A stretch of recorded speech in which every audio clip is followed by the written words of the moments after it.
Boa noite, meus queridos irmãos, membros aqui da Igreja Presbiteriana em Roma 2. Deus abençoe sua vida e também todos aqueles que nos assistem pela internet. Quero desejar que a graça e a paz do nosso Senhor e Salvador Jesus Cristo esteja com todos vocês. Essa semana eu vou tratar de um mesmo tema. Tanto agora no estudo dessa quinta-feira, como na escola dominical e como no culto à noite, nós vamos tratar sobre a vida cristã e a manutenção da vida cristã. Eu estive pensando essa última semana que passou, que por conta desse afastamento, dessa quarentena, a gente não tem se envolvido muito com as pessoas, o máximo a gente vai para o trabalho e volta para casa. Às vezes essa rotina pode nos confundir. Nós podemos esquecer da manutenção da nossa vida cristã e a gente pode pensar que a gente só se preocupa com a vida cristã quando a gente está diante do próximo para testemunhar de Cristo, mas não é bem assim. Nós podemos estar sendo enganados pela nossa mente, porque a primeira pessoa que a gente precisa agradar na nossa vida cristã é Deus, e esse Deus está conosco o tempo inteiro. Então eu vou tratar desse assunto durante essa semana, tanto hoje, como eu já disse, escola dominical e no culto à noite. Eu convido você então a ficar atento e participar dessas 3 mensagens. Hoje, nesta quinta-feira, nós vamos estudar o Salmo 1. Abra sua Bíblia aí no Salmo 1. Nós vamos meditar nesse texto, um texto bem conhecido de todos, e vamos tirar alguns ensinamentos para a nossa vida cristã. Salmo, capítulo 1. Diz assim a palavra: Bem-aventurado o homem que não anda no conselho dos ímpios, não se detém no caminho dos pecadores, nem se assenta na roda dos escarnecedores. Antes, o seu prazer está na lei do Senhor, e na sua lei medita dia e noite. Ele é como árvore plantada junto à corrente de águas, que no devido tempo dá o seu fruto, e cuja folhagem não murcha. E tudo quanto ele faz será bem-sucedido. Os ímpios não são assim. São, porém, como a palha que o vento dispersa. Por isso, os perversos não prevalecerão no dia do juízo, nem os pecadores na congregação dos justos. Pois o Senhor conhece o caminho dos justos, mas o caminho dos ímpios perecerá. Vamos orar? Santo, eterno e maravilhoso Deus, muito obrigado pela oportunidade que temos de mais uma vez abrir a Tua palavra e poder compartilhar com aqueles que estão nos ouvindo neste momento. Que o Teu Santo Espírito aplique essas palavras em nossos corações para que possamos entendê-la e também praticá-la, para que possamos ter uma vida cristã que agrade ao Senhor. Em nome de Jesus, amém. O segredo da verdadeira felicidade é encontrada somente em Deus e em Sua palavra. Os Salmos, assim como o Sermão do Monte, começam com uma bem-aventurança. Embora não escrito especificamente como uma introdução ao saltério, aos livros dos Salmos, o primeiro Salmo, ele provê uma base para todos os Salmos que se seguem. Esse Salmo ele compara a felicidade encontrada no Senhor com a tristeza daqueles que não conhecem o Senhor. Por isso nós começamos aí no versículo 1, que felizes são aqueles que não se deixam levar pelos conselhos dos maus, que não seguem o exemplo dos que não querem saber de Deus e que não se juntam com os que zombam de tudo o que é sagrado. É exatamente isso que nos fala o primeiro versículo. Nós somos felizes, aqueles que servem a Cristo são felizes por não darem ouvidos aos conselhos dos ímpios, para não se assentar na roda dos escarnecedores, daqueles que zombam do Evangelho. Então aqui a gente já começa a perceber quais são atitudes práticas de se viver uma vida cristã que agrade a Deus. O salmista, cujo nome não é mencionado, ele descreve um homem justo, tanto negativamente quanto positivamente.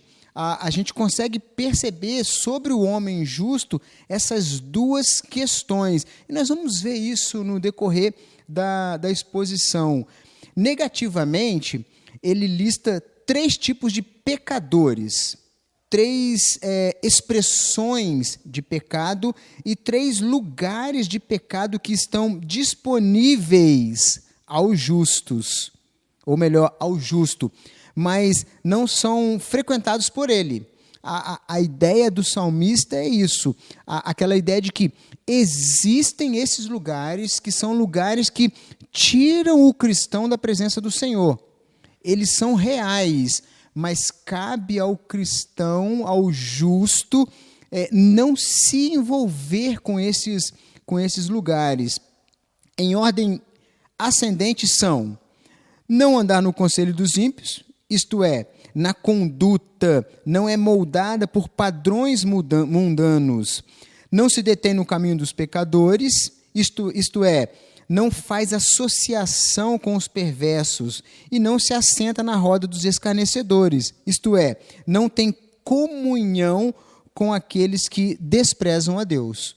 Então a gente vê claramente essas 3 questões neste salmo. Versículo 2.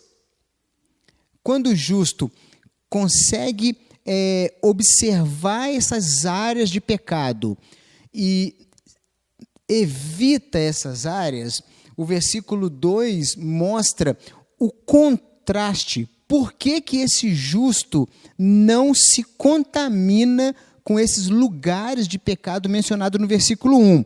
Diz assim o versículo 2: pelo contrário, o prazer deles, o justo, está na lei do Senhor, e nesta lei eles meditam dia e noite. E aqui, positivamente, nós percebemos que o justo é alguém que se deleita na lei do Senhor. E o que é a lei do Senhor? A palavra de Deus. Ele tem o prazer de não só ler a palavra, mas estudar a palavra, se empenhar em entender a palavra. O justo, ele quer que a sua mente fique clara a respeito do entendimento da palavra. A palavra de Deus, que ele medita de noite, ele medita para discutir, para ponderar, para analisar, para aplicar na sua vida. E assim, ele não comete os erros mencionados no primeiro versículo.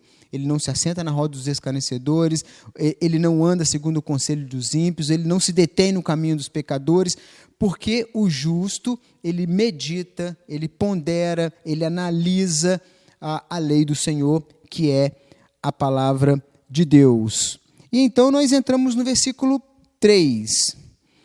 Estas pessoas são como árvores. Quem são essas pessoas? O justo. São como árvores que crescem na beira de um riacho. Elas dão frutas no tempo certo e as suas folhas não murcham.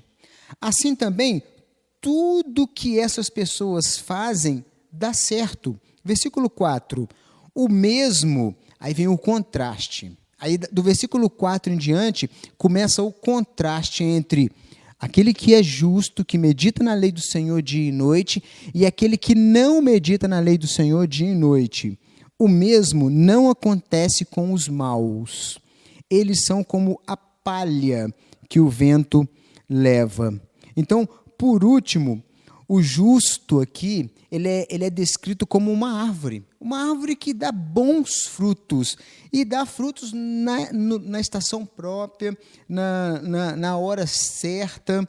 E o verbo plantar, mencionado aqui nesse capítulo, ele indica que o justo tem raízes, não acidentalmente, nem sob a sua própria iniciativa. Ele foi enraizado para que possa dar o seu fruto. E essa raiz, esse cuidado com essa planta que é o justo, é Deus mesmo quem cuida. O propósito de Deus plantar um homem no solo fértil e de sua graça é sempre a produção de frutos. Então aqui nós percebemos que o justo, ele é aquela pessoa que dá frutos. Ele precisa, as suas ações diárias precisam demonstrar frutos. Mas observe uma questão: esses frutos precisam ser demonstrados em primeiro lugar para Deus. Para Deus. Então, aonde quer que estejamos, precisamos ter uma vida digna diante de Deus. E o contraste aqui é representado. O caráter do ímpio é como a palha, ou seja, aquele que não está plantado junto a ribeiros de águas, aquele que é levado por qualquer informação, aquele que é levado pelo conselho dos ímpios, aquele que se detém o tempo todo no caminho dos pecadores, aqueles que zombam da palavra de Deus. Esses são pessoas que não têm o prazer na lei do Senhor. E aí, o verso 5 e o 6 vão descrever, melhor, o verso 5 primeiro, vai descrever o final dessa pessoa que é má.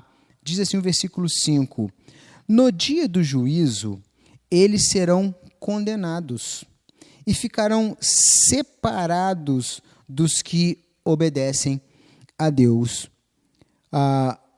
Positivamente falando, os ímpios são descritos como aqueles que não podem permanecer no juízo. Quando são trazidos diante do tribunal, do julgamento de Deus, eles não têm nenhuma réplica para a justa condenação de Deus da sua impiedade. Quando eu digo positivamente, é porque eles não estão disponíveis, ou melhor dizendo, eles não estão envolvidos com Deus. Positivamente no sentido de que, se você obedece à lei de Deus, o ímpio não contaminará você. Você estará firmado nessa rocha que é a palavra de Deus. Versículo 6: pois o Senhor dirige e abençoa a vida daqueles que obedecem. Porém, o fim dos maus são a desgraça e a morte. O segredo do sucesso do justo não é encontrado em sua piedade, mas no fato que o Senhor conhece o caminho do justo. Ele conhece o caminho daqueles que buscam agradar ao Senhor. Nosso amável Senhor cuida e provê para aqueles que vivem vidas piedosas diante dele. Em contraste, todos os planos e esperança dos ímpios terminarão em desapontamento e ruína. Aqui nós vemos, então, nessa jornada, aí, nessa semana, né, esses 3 estudos que vamos fazer a respeito da vida cristã, a gente destaca aqui nesse salmo que são muito felizes, isso é o significado de bem-aventurado, são muito felizes aquelas pessoas que não andam no conselho dos ímpios. Como é que essas pessoas conseguem não andar no conselho dos ímpios? andando de acordo com os conselhos da palavra de Deus. Porque quando elas ouvem um conselho errado, elas têm a palavra de Deus, que é o contraste, e elas podem se desviar. E ainda o Salmo continua: muito feliz são aquelas pessoas que não se detêm no caminho dos pecadores. Ou seja, elas nem param para ouvir os pecadores. Mas como que elas sabem que os pecadores não estão falando coisas erradas? Porque elas estão diante da palavra de Deus, elas estão diante da verdade, e essa verdade faz um contraste com as palavras erradas daqueles que tentam dar conselhos ruins. E em terceiro lugar, muito feliz é aquele que nem se assenta na roda dos escarnecedores, ou seja, aqueles que não participam com estes das coisas erradas que eles estão cometendo. 2 homens, são descritos nesses salmos, 2 caminhos são descritos nesses salmos, 2 destinos são descritos neste salmo. Um leva a vida e a felicidade, o outro, sem Deus e sua palavra, é uma rua sem saída, levando senão à morte. Ninguém pode ler seriamente este salmo e não examinar o seu conteúdo e não entender o que esse salmo tem a dizer. Jesus é o único caminho. O próprio Jesus nos diz em João 14:6, eu sou o caminho e a verdade e a vida. Ninguém vem ao Pai senão por mim. Essas são considerações, são argumentos deste salmo, e eu quero desejar que o Espírito Santo aplique essas palavras nesse estudo de quinta-feira em nossos corações, para que possamos entendê-la. Leia novamente o Salmo primeiro na sua casa, faça uma reflexão sobre esses versículos, e domingo pela manhã estaremos de volta e vamos dar continuidade a esse tema da vida cristã, como cuidar da nossa vida cristã. Que Deus nos abençoe. Amém. Vamos orar mais uma vez? Senhor nosso Deus, nosso Pai, muito obrigado por esta meditação, por esse salmo. Que o Teu Santo Espírito aplique essas palavras em nossos corações, para que possamos entender essa palavra e botar em prática.